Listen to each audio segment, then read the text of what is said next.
Are we live?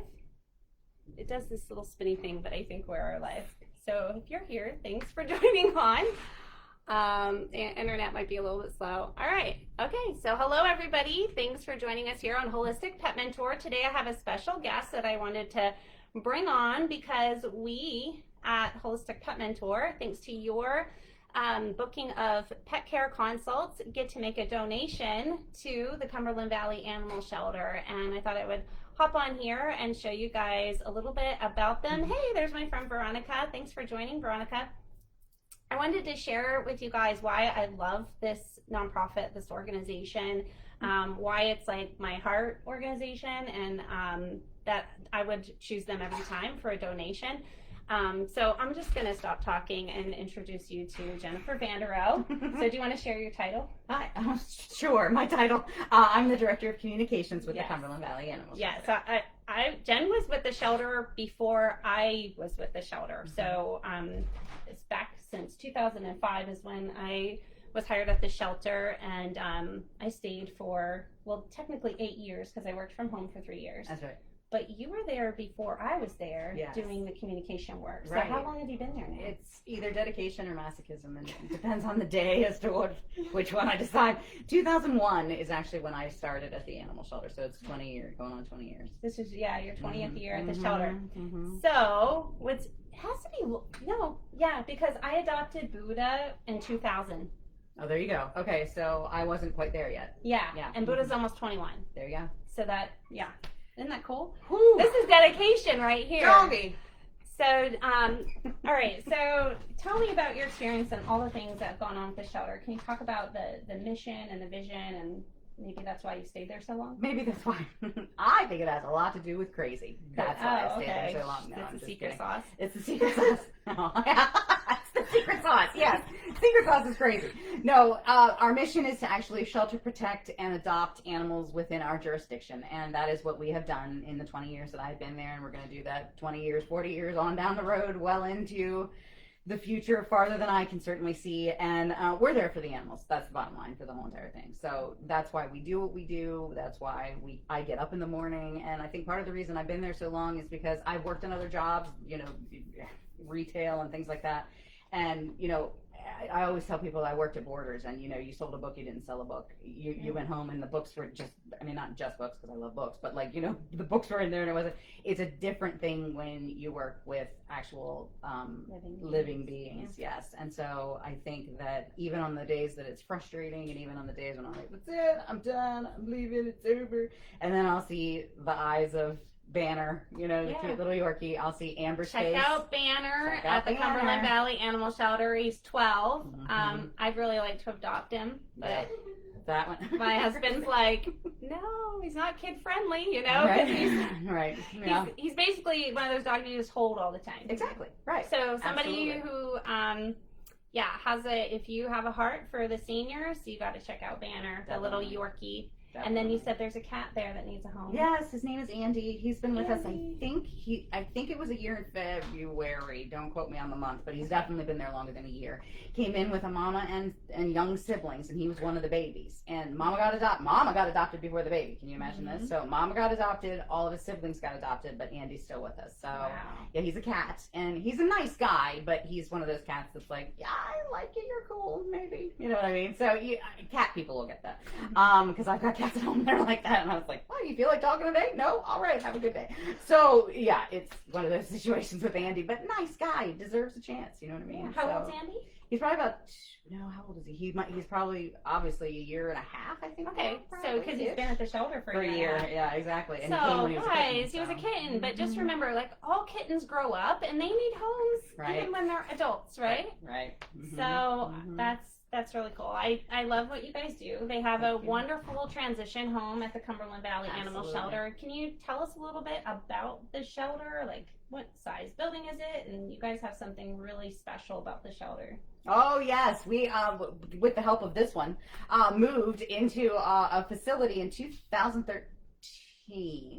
I want to say 2013? I want to say it was there. 14? 13? 14? 11?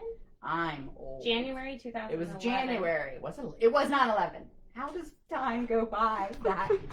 I'm pretty sure it was like 2011. Okay. So it was 2011. Wow. Because Grace was born in 2010. Mental health. Get Yeah. out of the city. So, okay. It's 2011, apparently. We moved into, thanks to the help of this one, a green building. So we're very, very proud of that. We've got skylights. We've got, environmental friendly factors. Our kennels all have individual air systems and airflow, which help the animals stay healthy.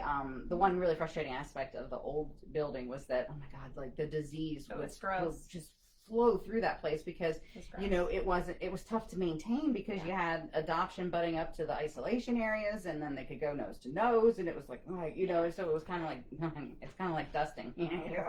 There's the dust is back again. No matter how much we cleaned it, we couldn't get it clean. We couldn't. That's and I know there's a lot of shelter people here, people who work for rescues or volunteer for shelters. You'd probably get what we're talking about. I know there's still a lot of shelters out there that would love to do a new building, and there's some that have been able to do it, and we just had the right timing. We had a situation where we couldn't just make it work anymore, and it needed to be done. And when the intermodal rail yard moved in, it was like, okay, this is what we're doing.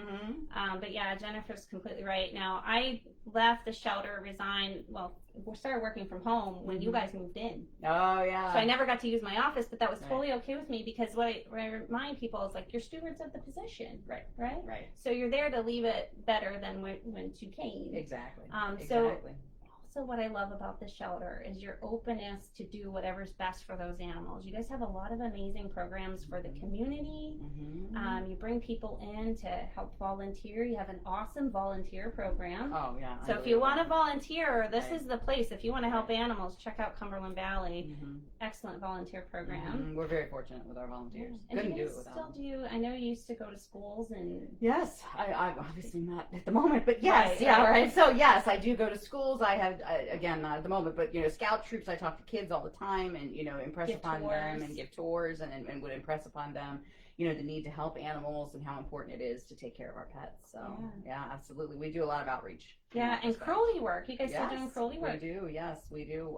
We do not have an officer on staff, but we do investigate and send it to the proper authorities to help the situation. So yes, again, the shelter and protect is part of our mission, and so that's what we want to do. So yes, if you see something, say something. Do you still go into nursing homes? I know right now you can. Yes. But there was a therapy program. Absolutely, a pet therapy program where I would take animals into nursing homes, and that was, people would say, oh my word, he hasn't spoken a word in 2 weeks, and look at him with his kitten. So, I think the animal and human connection is really amazing, and I think that a lot of people aren't aware of it until they see it. Like, in other words, I don't know that, especially, if there's a gentleman in a nursing home who's not speaking, you don't know what's going to be the connection that makes it for him, and a lot of times, it's animals.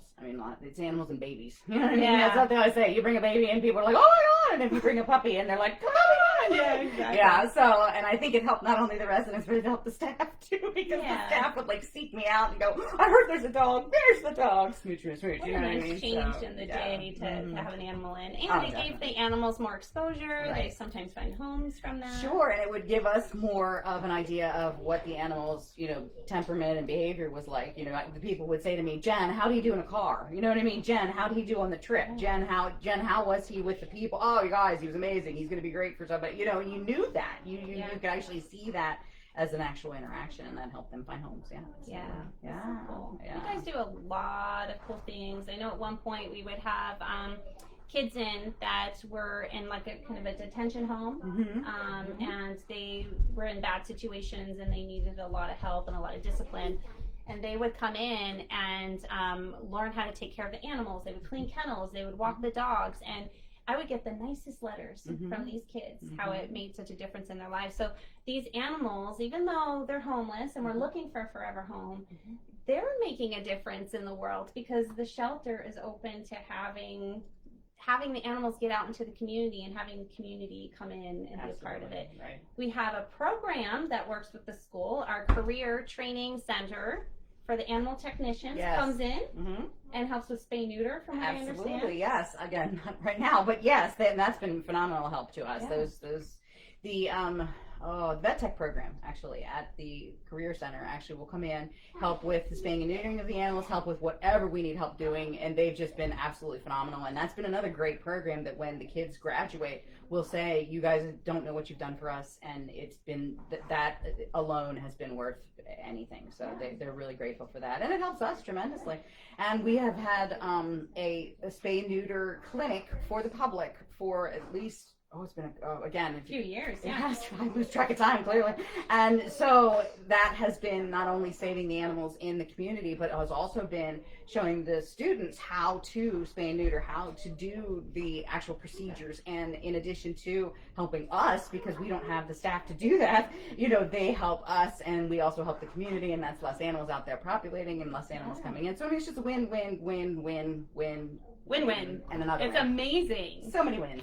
Yeah. It's like you're training that next generation of veterinary workers, and it's helping the community in so many ways. It's not just helping the animals, but we're teaching that to the community. We're teaching about animal care and compassion, and you guys just do a lot of great work. There's a lot of different programs, and we're probably missing stuff. But I love that it's a LEED certified, it's silver certification. It's a silver certification. It's the only one in Pennsylvania. We're second nationally for this special certification. For an animal Something shelter, to be super proud of. Absolutely. And you guys do all kinds of great things. So I just wanted to highlight that and let you guys know that Cumberland Valley Animal Shelter here in Pennsylvania is doing some really great work, and I just wanted to recognize them. And a lot of what drives me in Holistic Pet Mentor is from the experiences I had at the animal shelter and the pets that I adopted. Buddha is one of those pets. He was actually a feral cat that came in, and he was online to be put to sleep because he was not friendly at all. And the workers there, we're all like this. I think I can take one more. He was number 7. Please don't. I think I can take that one. And then you start realizing, okay, 7's my limit. Now you can see the sucker on her forehead if you look close enough. Yeah, that's what it is. So Buddha's still here almost 21 years later, and now that he's the only cat in the house, he does not want me to have any other pets. So we've kind of just been respecting that. I have people ask me all the time, why don't you have more pets? I'm like, well, Buddha tells me what to do. And I think that's important. Carol, one of the ladies at the shelter, would always say that she will bring home an animal as long as it doesn't affect her current animal. And I think that's a very respectful thing to have, that because a new pet will upset the balance, and you know what I mean? And you have to consider the ones that you have. And so I think that's very important that you're doing that. Yeah, I think it's responsible pet ownership. If Buddha would allow more, I'd absolutely have more. It would be a circus. Yes. All right, so what else do we want to talk about? Oh, some other things they're really open to. So years ago, I think it's been like 4 or 5 years. We don't know how time passes. If there's one thing I've discovered in the last 13 minutes, it's that Jamie and I don't know how much time has passed. Time just kind of blurs away from us together. So, all right. So you guys started diffusing oils at the shelter. I convinced them to check this out because I showed her some pictures of a cat that I had found. Well, that was in 2015. Well, there you go. There you go. I found a cat at the end of 2015, as in December, and he was all mucusy and full of fleas. And for those of you who've been watching a while or followed along or went to one of my online classes, you had seen the pictures of Blackie. He was all mucusy, full of fleas, all that stuff. Came home, used the oils, to clean him, and some Castile soap, cleaned his eyes, cleans his nose out, started diffusing over him, and started calling, seeing if I could find a home. Hey, somebody's gonna take this cat. I'm not gonna bring him to the shelter because he's sick. And my first thing is, if I put him in with it, or if they put him in with a room of 40 cats, he could be highly contagious to them. He's sneezing, all kinds of stuff. Plus, he wouldn't be a good candidate for adoption because he's just so sickly, right? His bag of bones wasn't eating on his own, okay? So I thought the best case scenario is foster or find a home myself. So I fostered until I could find a home. It only took me 4 days. Within that 4 days of diffusing oils and syringe feeding him, he came to life. He started playing, he started eating on his own, all the mucus was gone. When he sneezed, nothing was coming out at that point. All the mucus had cleared up. It was amazing to see his transformation. Found him a home. So I was like really happy about that. And I thought, I can't believe how quick he got better. That happened real quickly. So I need to introduce oils to the shelter. So I did a presentation at the shelter saying, hey, I found out these help cats. Okay. These help cats, not just a little bit, like a lot. And they're super safe because here I had the sickest of sick cats, Right. which I know I've explained this a lot to people because there's so much confusion on the internet about not using oils around cats. The reason that is purity of essential oils. You gotta have pure essential oils. They can't be contaminated, they can't be adulterated, and they have to be in the right therapeutic levels. So we get our oils in doTERRA from where they grow the best and where they get the oil off of them that has the most therapeutic value. So you get really great results when you do that. So here I had a very sickly cat, very bony, small kitten. I'm diffusing oils. I'm using oils topically on him. If any cat should have had a problem, don't you think it would be that cat, right? Right. So it changed my whole perspective on what are we missing here. And I think you should never throw out the baby with the bathwater. You know what they say. You can't just because somebody made a mistake or used an inferior oil. They used something like a synthetic oil they found at Walmart, start diffusing it around their cat. Maybe their cat has some other issue going on, liver disease, who knows? And it could have been a candle that set the cat off. It could be Lysol that they spray around the cat litter. But because, they turned on a diffuser, they assumed it was the oil. Now, that got around like wildfire on the internet. And I got bombarded with people saying, oh, oils are toxic to cats. I'm like, trust me, they aren't toxic to cats. There had to be more to that story. We only got one glimpse of that picture. And we have over 9 million members in doTERRA, just in doTERRA alone. Think about all the other companies that sell oils. There's thousands, literally. And people who have pets and are using their essential oils around their pets. And we hardly ever hear of a problem unless it's an overdose of oils. None of the clients I've worked with have ever had a toxic reaction with their pets. And I've used oils pretty strongly in some of these pets because of their situation. And it's either like they've used entirely too much. There was a story about a lady who took tea tree oil, took 20 milliliters of tea tree oil and shaved her cats and poured it over her cats because they had flea bites. Yes, that type of thing will cause toxicity, but I never teach people that. I teach them the safe way. Just like anything, you have to know what you're doing, right? Sure. What I love is that we can learn. It just takes proactive, that pet parenting where we seek that information, we get some guidance, and you get better and better at it. Veronica asked, do we diffuse for a puppy's strained meniscus? Oh, it's not Pip. She has this cute little mini poodle. Her dog's name's Pip. He's the cutest little thing ever. Anyhow, and he's like super well trained, but I'm getting off track. So yes, you can diffuse the oils to help calm the dog, but I would make a spray blend and spray it directly on the strained meniscus area. So I would use like turmeric, frankincense, marjoram just to support that knee. Even lemongrass would be a great choice for the connective tissue. So yes, good question, Veronica. So all right, how are you guys, now that the staff got trained in essential oils? I did a lot of classes there. The staff was always invited. Volunteers sat in, board members sat in at different times. You're getting experienced with oils. Yes, you're pretty absolutely. experienced. Yes. Connie is from Germany, the executive director. She's always been very open to oils and used them. Yes. And what are you guys doing in the shelter with the oils? Well, what we found is diffusing them is what it really works for us in a shelter environment because we have so many of them. And one of them diffusing in the cat room, the yes, dog room, or but I think mostly the cat room at the moment, but certainly we've had I think some luck with dogs too, with lavender and calming them and things like that. But I mean, the number one expense that we have every year is medication because when you have, I mean, we've got to have we're up to 150, 200 cats alone in the shelter. Wow. So that doesn't count the dogs. So there's more than 200 animals in that building. And when you have that many animals in one place, disease is, likely to at least be there. And thankfully, since we're in our new building, it doesn't spread quite as quickly as it did at the old shelter. Right. But we have to maintain that sanitation, and we have to maintain the clear air so that helps them. Obviously, it helps anybody. You know what I mean? If you've got the sniffles, for heaven's sakes, clear your air. Breathe, get it out and gone. And that's what we're trying to do. And so the diffuser helps us with the cats in that if one of them, well, like Jamie said, the little Blackie cat, she knew if she brought him in there, he would take his mucusy stuff and it would go everywhere. Mm-hmm. And so when we have a cat that maybe has some sniffles and does spread it to the other cats, the diffuser helps us tremendously in cutting it down and stopping that. And so it helps us cut down on our costs, for medications, because we're not dumping a bunch of medications in these poor cats over and over and over and over again. Pennies per drop.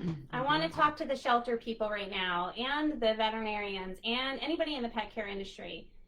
Pennies per drop for these oils. How many drops a day are you using in a 24-hour diffuser? Oh yeah, it's very few. Like, it's not. Connie told me 4 drops. Yeah, 4. Yeah, that's probably about right. 4 drops a day. Yeah. To cut, and she told me it was cutting down medication use by at least 50%.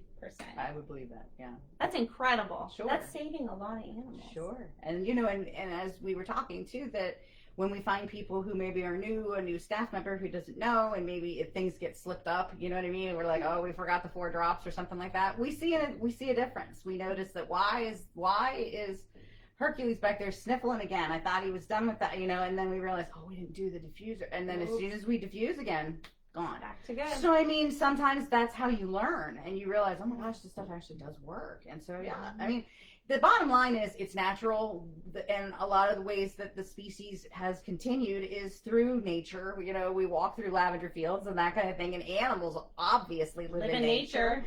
And so, of course, they would respond to something natural, and it actually has been beneficial because, I mean, we've had cats, in the past that have essentially lived on antibiotics, which was ridiculous. It was absolutely ridiculous. And as soon as they'd be done with the dosage, it would be like, well, they're still not well, let's roll again. And it never ended. And so it's just really nice to have something now that actually does not only help them, but help us in the long run, because then, a 50% savings of medication, we can put that money into plenty of other programs like we talked about earlier, and we can put it into different animals coming in that need certain surgeries and things like that. So anytime we can save money. Yeah. I don't care if you're a shelter or a household or what it is. Anytime you can save some money. Yeah. You can save a lot of money by utilizing the oils. And I really want to get the word out to as many pet care providers about this, because it's so non-invasive. It doesn't hurt their bacteria. They're good bacteria, supportive to their bodies, their immune system, and you can use it for just about any cat, any dog, birds, bunnies, horses, you name it. Pocket pets, I've diffused around my hamster.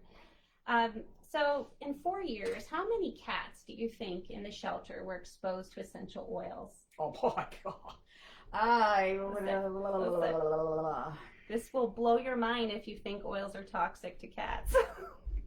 Thousands. 4,000. 4,000 at let's least. say 4,000. Yeah. At least 4,000 cats were exposed to essential oils at the Cumberland Valley Animal Shelter. Now, how many had a toxic reaction? Oh, none. 0. 0. No. Because if I was hearing, if anyone said, Jamie, I think a cat keeled over, I started putting oils, the cat started seizing, I'd be like, stop the program, we aren't doing this, because I don't want any adverse reactions. So the reason I want to share this is because I want you guys to see firsthand that, sorry, my son, kids are home all the time, everybody, they're all the time. But see firsthand, this is somebody who's working in a shelter, who's been with the shelter before oils, been with the shelter after oils. It's clearly making a difference for their health and well-being, and they're finding new ways to incorporate the oils and decrease the medication. It's saving the shelter money. I know this was a concern. I had another shelter start, Cambria County Humane Society, and they were very concerned in the beginning, like, how we're going to have to fundraise to be able to start using oils. And I'm like, no, it's pennies per drop. We figured it out. I sat down and figured it out. I said $35 to get started to open your account. And if you do, they had a much smaller isolation room. I said, if you do 3 drops of essential oil per day, you would need 1 bottle of oil for 3 months. So you're going to need about 4 or 5 bottles for the whole year. Right. Whole year. Right. And she's like, oh, we totally can afford that. Right. She's like, why am I hesitating? This is silly. I'm going to do this. Right. Right? Right. So I want to share that. So those of you who are in shelters and you're hesitant, I just want to encourage you, and I want to help other shelters get started. So I am offering a scholarship to another shelter. You guys can nominate a shelter. If you work for a shelter, let me know if your board members are open to it. If they need a presentation, I will talk to them, whether we do it online or in person. But, you know, we have 2 shelters so far. I'd like to see 3, 4, 5. I would love to help this pick up and help more animals.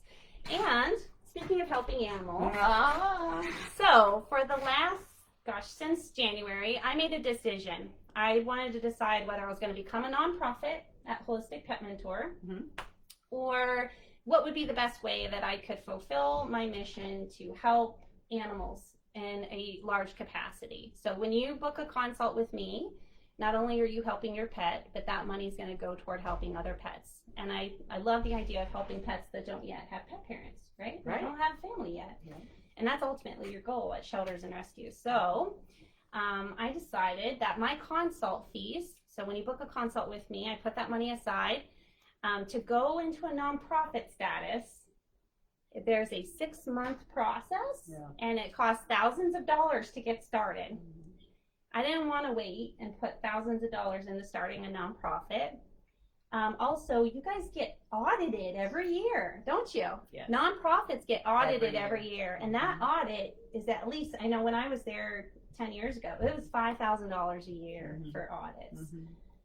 It's probably more now. It probably is. I don't know the exact figure off the top of my head, but it's probably more. Audits are expensive. They are. You also have to have a board of directors who tell you what to do. So I wouldn't really be in charge of the decisions. Right. So I decided to do it another way. I decided to take that money, put it in a money market account, and I have to save 20% for taxes because, again, I'm not a nonprofit, but that still means more of the money would be going to nonprofits and shelters and helping animals than if I would become a nonprofit myself. So that was the decision I made. All right. And I get to make the decisions. I don't have a board of directors. There you go. There you go. You know, we want to be able to make some decisions without having to go, you know, to all that. But I understand there's a good purpose for that, and they're part of the community. So from all the people who did consults with me, Holistic Pet Mentor, we are donating $1,000 to the Cumberland Valley Animal Shelter. I'm so glad you exist. Oh my gosh. So this is for you guys. That's amazing. You're doing great work in the community, and I'd love to continue this. So I'm hoping with your help, everybody, that we could do this maybe every 6 months, and maybe we could get that number up higher. Amazing. So yeah, that is awesome. And this lady she's one of a group of people who may not be at the animal shelter anymore, but she's still affecting the animal shelter and the lives of the animals there, and that means a lot to us. Well, that means a lot. Thank you. But I know who's doing the hard work. Like she's, no, right. I sleep and eat ice cream. She does not. I never sleep. I don't even think you live at home. No, I think you live at the shelter more than anywhere. The shelter. That's right. I have a cot in the back. It's awesome. Yeah.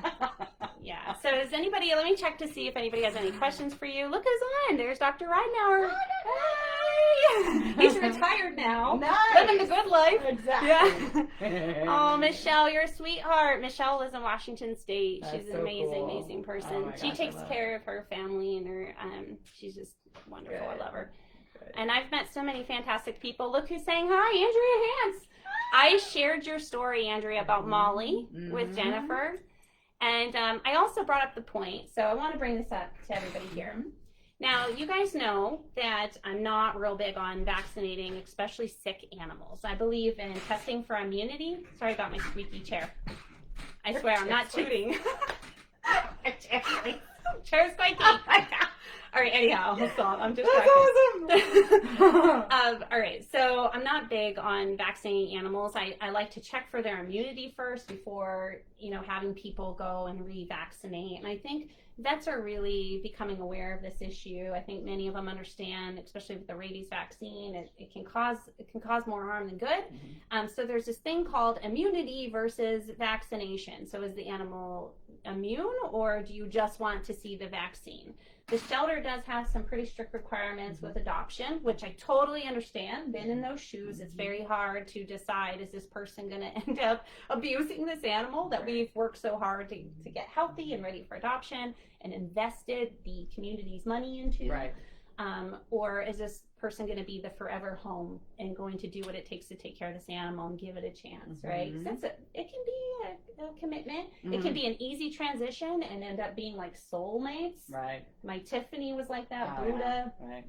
But I've also seen homes where they took the pet in and they had to do training and they had to do medicine.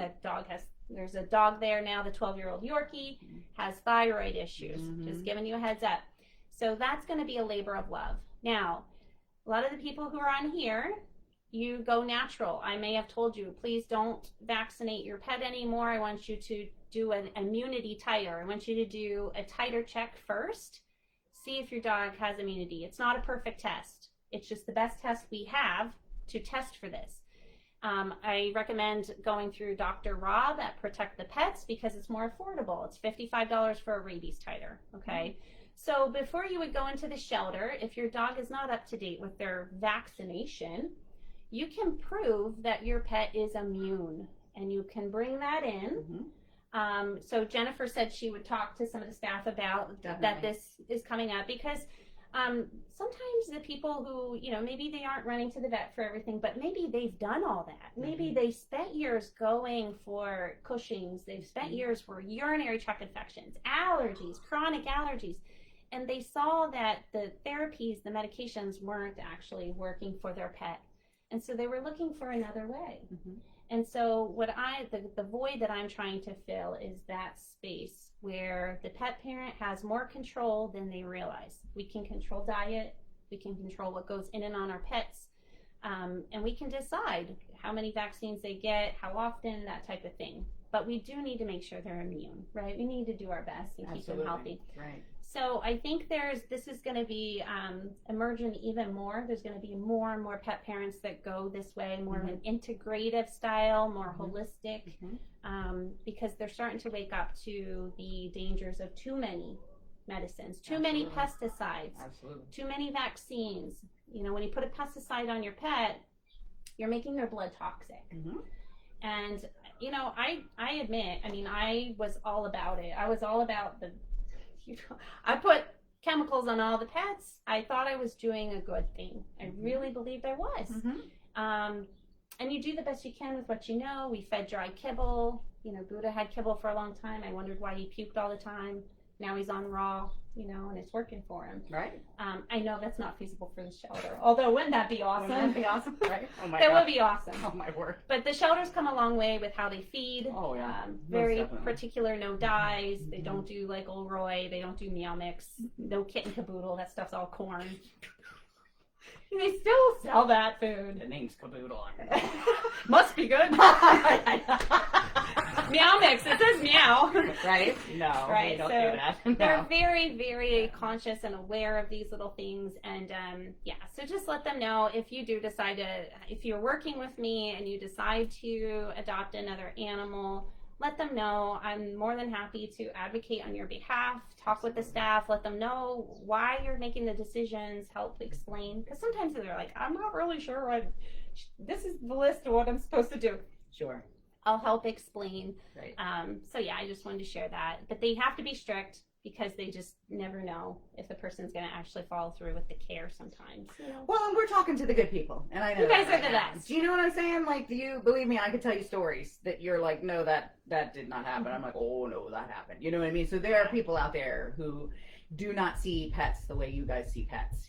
So that's what we have to deal with and combat every day. So that's why sometimes this seesaw that we're on, we think with what we've just witnessed with this horrible cruelty or something like that, then what do we? So yeah, just talk to us. We do have open discussions, and certainly with this one, who doesn't love her? I mean, for real. So seriously, we will definitely talk to you guys, and we'll work it out for sure. Because I mean, just from what Jamie's told me here in this afternoon alone, I mean, that's the care you guys obviously give your animals is above and beyond. Yes. Yeah. Seriously. We may not have like a million better. people on our page here at Holistic Pet Mentor, and I've really debated about just making this a group because seriously, all the people that have sent me messages or I've talked to on the phone, I'm like, these are awesome people. Like, I love everybody that has been on this page. They keep in communication with me. They let me know what's going on in their lives. I get to be part of their pet parenting. That's great. And that's really what the world's about. Let's make some connections. Yeah, support each other in these challenges. I mean, I had a cousin call me. He's like, I think my dog's having a seizure. It was 11 o'clock at night. And I was like, what? And he goes, he's making this weird noise. He's like, he can't breathe. It sounds like he's snorting. His head is shaking. You probably know what's going on. And I was like, are you sure? I was like, put it on video. So he puts him on video, and the dog's doing a reverse sneeze. He's like, this is what's happening with the camera, guys. I have to share funny stories. So he's going, sorry, Troy, if you're watching. I love you. This was hilarious. So here's the camera going around like this. So it looks really dramatic. Like, oh my gosh. They have the dog like this. Like, look at his face. You know? I was like, can you let go of his neck? They're like, oh, okay. And he's doing the snort thing. And I said, I want you to pull open his tongue. This is what I do. I pull their tongue open their mouth real wide, and they go, and it stops. It stops. It's a cool trick. And I said, now give him some breathing room. Put him down on the floor. Let him walk around. And they're like, we're sorry. What was that? I was like, good news, he's not having a seizure. Awesome. Bad news, he probably will do this a lot because he's a little dog, and dogs get the irritation in their throat. So I actually kind of like those problems because I'm like, hey, that was easy. Easy, right? Or the lady who sent me a picture of her cat that she said had a tick on its belly, and she's been trying to tweeze it off for hours. Now it's bleeding. Oh, no. And she's worried the tick is embedded, and I get the picture, and I go, that's its nipple. Okay? But I get it. That's what I mean. I totally get it, and I don't want people going like having to have an emergency vet visit over the cat's nipple, right? And sometimes you just need. I'm the same way with my own pets. Sometimes I just need another perspective because I'm so concerned. I get a little disconnected from reality. If something's wrong with my pet, it's hard to think straight. I just want to fix it, and I want to make it right now. And sometimes we don't think as clearly. And so those were instances where the pet parent just loves their animal so much. They thought worst case scenario. This is the worst case scenario. Something's wrong. And they just needed an outside perspective to go, no, it's okay. Take a breath, right? So I'm really good at that. I'm good at that. But I'm good at that. I can give you that perspective. But yeah. And I always say work with your vets. Most of our vets out there, they go in with the best intentions. They really love animals, and we get different training when you go to vet school and VMT school. It's very much geared toward pharmaceuticals and toward these prescription diets because the pet food company goes in and markets to vet students. They will give them free food. As a VMT, I got free pet food from Hills. I got free Advantix, free Revolution. So it was easy for me to want to recommend it because I kept getting it for free. And so I was thinking like, oh, this company is awesome. They give me free stuff. But it doesn't necessarily mean that it was a good product, you know? I mean, it definitely killed bugs, but I didn't realize, oh yeah, it could actually kill the animal you put it on, right? So those of us who are on here, it's because we know different, we've seen different, we want to do things a little bit differently, but communicate that with your vet. I have found that most vets are very open to working with you. And if they're not, then, you know, there's other vets out there. There's awesome vets. Now, Dr. Ryan Nair is retired. I'm actually very sad about that because he's an amazing veterinarian. Very open to working with people and meeting them where they're at. He understands that he's part of the picture, but that they have to ultimately make the decision. And he's a great example of that. So find one like him. Yeah. All right, everybody. I appreciate you being on today, meeting this wonderful, fun, great-hearted woman who's making a difference in the world. I mean, she has no idea because she just does this all the time. It's just part of who you are, and I know. Right back at you. Give me a break. Well, seriously, it's just. Stop. We can't imagine doing anything else. I don't feel like I'm living my purpose if I'm not doing something to help animals. I got you. I know. I get you. So, but I also like to be my own boss. Oh yeah. That's just my personality. Oh yeah. I hear that. That's awesome. Oh, bossy. That's all right. Okay. I know that. She's owning it. Yeah, I own it. So we just want to say thank you to Jennifer and all the great work you do at Cumberland Valley. Thank you guys. It's because of people like you that we can keep doing this. So thank you. Seriously. Thank you. Yeah, that's great. So even though I don't work for Cumberland Valley, I just want to make that clear. I no longer work for them. I haven't worked for them in a long time. But I've tried to find other ways that I can contribute and volunteer. We do pasta dinner every year. Oh, yeah. I know darn well she's going to be on a serving line for me. Because I'm just like, she doesn't even ask anymore. I just show up. She really does. I'm like, oh, hi, I figured you'd be here over there. She's like, I'm on it. It would be weird not to be there. I know. Well, you told me years ago, Jen, that's one thing I'm doing it. I'm doing it every year. I'm doing it. And I was like, all right. So I just took her at her word. One thing I can commit to. That's right. So yeah, she does. She serves up that spaghetti for me. Yeah, the schedule's gotten pretty busy trying to help other people with their pets, you know, and being a mom full time, which was one of my life goals too. But that's one thing I take time out for because it's become a huge fundraiser. Yeah. Well, you started it, remember? Well, yeah. Well, you guys had the idea, and then we all worked together and we started it. Yeah, you started it. It is evolved, and that's another reason I love that she comes because she knows exactly what she's doing. There's no like teaching. She's just like, I'm on it, right? I mean, seriously. I talk like that too. Exactly like that. But I think all the volunteers, it's like the same people show up. It is, yeah, because they know it. They know when it is, and they know what they're going to do, and they know that they're helping. That's so good. They're helping. It's a community event. It helps the animal shelter, and it's a relatively inexpensive meal that people can get for their families. So it's a community event, and we really love it. Yeah. And we love our volunteers. And luckily, we put it on before COVID thing hit. Oh, God. Don't make me throw up. We did the fundraiser before all that chaos. Yeah, it was about a month out. Yeah. We were about a month out. But, yeah. Yeah. Yeah. And you know, that's really quick. Another reason that I really appreciate you guys doing this. We have had to cut back with the COVID mess a lot of our fundraisers. And so the fact that people like you guys are finding ways to help us still is absolutely phenomenal. I was talking to Jamie earlier. We are still adopting out by appointment. We still have donors coming through for us. And so I cannot say thank you enough because a lot of times when this thing first hit, we would sit and talk. We'd be like, what are we going to do? And this is what we all look like. You know, no, they hate me when I do that. But no, we were actually worried. You know, we were like, what are we going to do? Because the animals are still going to be coming in. We have to figure out a way for them to go out still. And how are we going to be able to afford it? How are we going to be able to afford, you know, we still need an income. Yeah. And so we are so lucky to be in this community. We really are. Back when we were talking about the shelter moving, the community helped us do it. I mean, you wouldn't believe what this community did to get us where we are right now at that animal shelter. And they're continuing. And new people every day are just like, here. And we were like, who are you? And I mean, it really is. And it's just, if I talk about it long enough, I'm going to cry. And I ugly cry. That's not pretty. That's why I'm not married. No, there's a lot of reasons I'm not married, but the ugly cry is one of them. But anyway, but no, I mean it. I say thank you, and there's so many times when I feel like it's not enough because of what this community has given us. People like you guys, people like Jamie, and like the schools and the kids and the birthday presents where I don't want to get birthday presents for my kids. Let's get stuff for the shelter. And we just had a lady just today before I got here drop off a box. I could barely carry it. Look at these muscles. No, I could barely carry it. I don't have muscles.